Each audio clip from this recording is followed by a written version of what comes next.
What's going on, y'all? Ike Uday here. I'm over here in Seattle still. Here at a Ebony and Ivory coffee shop. It's a very nice study space. I'm here to finish up some productive work for the rest of my week. And yeah, just make sure that my weekend is fun by finishing up all that little extra work that I had to finish off a long work week.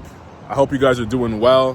Hope you guys have still been doing whatever it is that you need to do to work on yourself, those little exercises and different things that you know that you need to do to essentially be the best version of yourself. Because, at birth, of course, we were all perfect in the eyes of our mother, but there were still so many nuances and little things that we might need to work on, whether it be stuff with your genes and your DNA from whatever kind of past your ancestors had, or even little things that happened during your childhood that need to be rectified. So yeah, man, you guys already know what kind of journey I'm on right now. I'm about to hit Thailand soon.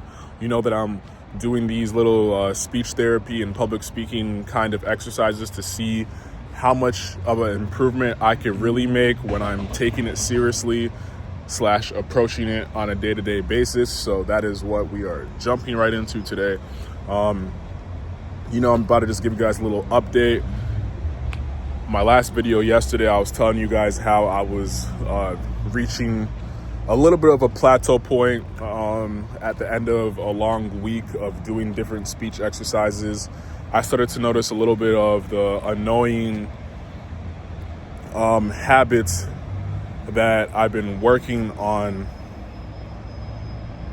recovering from. I started to notice them re-emerge, and this is obviously one of the things that happens when you are working on yourself. You'll have great days, you'll have bad days, you'll have better months even than other months. So for me, it's just important that I stay true to the exercises and I stay true to just being humble and working. It's nothing that I'm necessarily opposed to, nothing I'm not used to. I'm used to doing it for sports. I'm used to doing it for my physical body. Now I need to apply it for my social muscles. I need to apply it for those little self-improvement things that will help me be a better communicator, help me give more value to people, ultimately becoming more successful. So I was reaching that little bit of a plateau point. I also, not only was I reaching the plateau point, but I wasn't doing the exercises as rigorously as I was the first couple days, which is fine. That's totally fine. Because just like with anything, sometimes you need rest days. Sometimes you need days where you just walk through the motions and stuff like that. So I'm not going to be too hard on myself. I know what I need to do, so I'm going to jump right back into it. And I realized that a big issue for me is, honestly, my communication is pretty good. Like, for the average person, my communication isn't bad. Like, growing up, my parents and stuff like that, they didn't even notice that I had a stutter, or that's just what I call it. You could call it an energetic holding pattern. You could call it a neurotic holding pattern. You could call it a stammer. You could call it a speech block, whatever it is.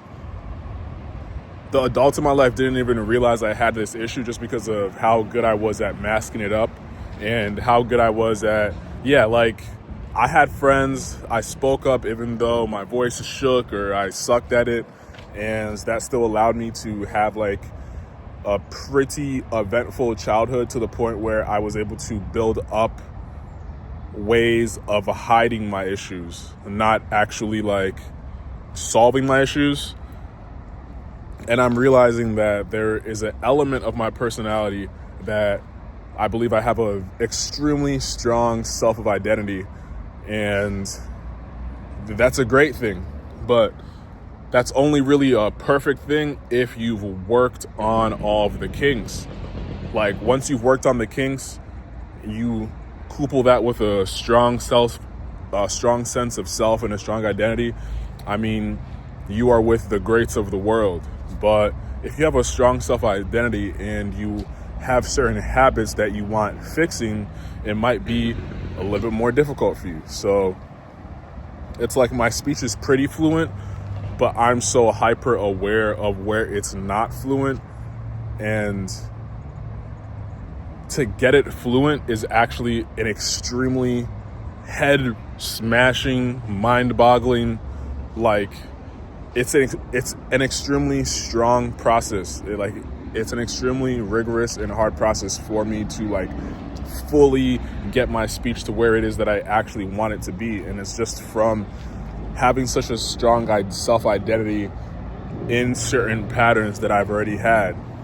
Like, I feel like for some people, my exact issue might literally take a week to like fully cure. And for me, it might take like 2 years to fully cure, even though, you know, pairing me up with someone who has a broken leg or is missing a limb, I mean, they would gladly most likely take my problem rather than the problem that they're dealing with. Maybe, who knows? There's a ton of different sayings about that, how like if you put all your problems into a pile and you just like shuffle it and we all just put our hands into that pile and grab a problem, there's a saying that every single person will rather go back to their own problem than take someone else's problem on. So maybe I'm wrong. Who knows? I really don't know.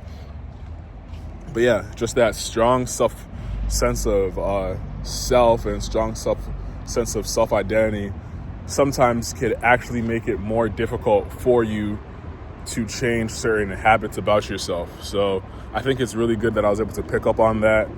Also, of course, watching different videos and seeing different people and how they've came to find like better results, I started to lean towards the people that were a little bit more similar to me. And yeah, I'm realizing that with some things, it's harder for me to fully unlearn and rewire certain things because of a strong sense of self-identity that I have with those habits already. So I'm going to be looking deeper into that. I'm going to be working on that. And I'm just going to be, it's like, for me, it's a lifestyle change. It's not just me creating a better speech fluency. No, it's me being able to communicate with my family better, me being able to communicate with friends better, me being able to give more like value to clients and stuff like that, all goes into part of being a better speaker and a better communicator. So there's so much that goes into it. Yeah, I don't know why I'm over here getting choppy just because there's someone walking by. But yeah, it's just owning yourself, owning who you are, and ultimately that will be very aware by everyone around you. Your aura will be different, your vibe will be different, your energy will be different. Just what you bring to the table will be different just because you've spent the time to harness your own energy. You've spent the time to learn to be the best version of your own expression, your own unique expression. And yeah, a lot of this is going to play into the next part that I wanted to speak on, which was like validation, and pretty much just how like a lot of people who seek other people's validation really aren't doing anything that they actually want to be doing with their time, because it's so predicated on how someone else is going to see it, what someone else's comments might be on what you're doing, or if you're in a group setting, you're always going to just go along with who the leader of the group is, and you will be essentially, your 24 hours won't be yours until you start to not look for validation and until you start to validate whatever it is that you want to do. And this plays into your speech, because a great speaker, a great public speaker is a leader, you know? It's someone who is able to speak up and speak first because there's certain things that they believe in. There's certain things that they are going to do with their day, And no matter what someone else is doing, it's okay that those other people have different thoughts, have different things that they want to do, but you're not necessarily being swayed by that. And that is why when you are speaking, it's felt. That's why when you were speaking, it is felt, and other people are aware that for whatever reason, it's like humans are just have that power to know that when a voice means something, and a voice that is unshaken by other voices, all of that matters when you are becoming someone who speaks up for themselves and can communicate authentically and be listened to. You don't want to be the person when you're talking, you can start to notice the person's attention is drifting, and that just has to do with the passion in your voice and how much you are able to bring to the conversation, how much actual value you're able to bring to the conversation. So with that being said, y'all, Ike Ude, I'm dropping these bangers. You already know we're improving our sense of self. We're improving our sense of self-worth, and we're learning to validate ourselves, speak up for ourselves. We're learning to be the source and the battery for ourselves. And it's just really important that we do this in today's day and age. So many different conflicting beliefs, so many different paths to go down. Might as well make one your own. Might as well make, how's it going? So you might as well make one of those paths your own rather than following the crowd. You don't want to go down the mainstream, because sometimes that mainstream water is dirty, man. Make a river of your own, and it'll be the fountain of youth. With that being said, y'all, I agree out with another banger. Peace.